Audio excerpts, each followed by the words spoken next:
The True Test, written by Brother Anthony Scalero and narrated by Brother Rich Nath.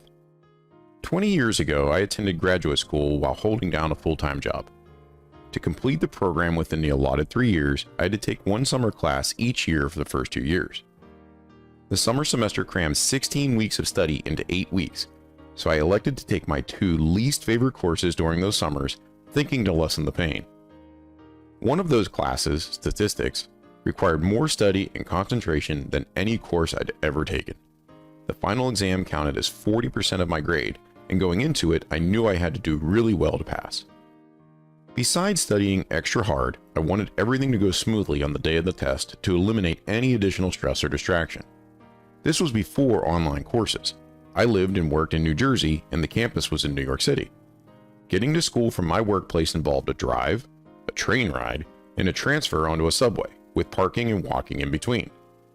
There was at most a 10-minute margin for unexpected delays between leaving work at 4:30 p.m. and the start of class at 6:10 p.m.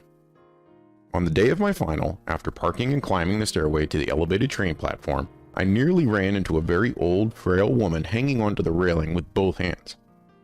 "Excuse me, but could you help me get to my taxi?" she asked. More than anything, it seemed like she needed someone to keep her from being swept away by the bustle of commuters pouring down the stairs. All the days for this to happen, I thought, but at that moment I found myself in the exact spot to help her. Hardly anyone went up those stairs at that time of day to take an inbound train, and somehow, as she and I stopped on the same side of that wide stairway, the stream of passengers began diverting in an arc around us. As I slowly backed down in front of her to prevent her fall, she told me she was returning from work and was very tired.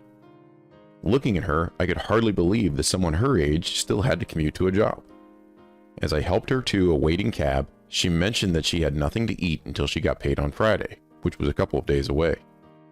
It wasn't much, but I handed her the bag lunch I would have eaten before class, then asked the cab driver about her fare. "It's okay, she pays monthly," he said. As I turned and headed back up the stairs to brave my dreaded statistics exam, an inner voice spoke to me saying, that was the test. I stopped in my tracks as my eyes filled with tears. I had just faced a far more important test. What I learned that day about the things that matter to God has been of greater value to me than any university course.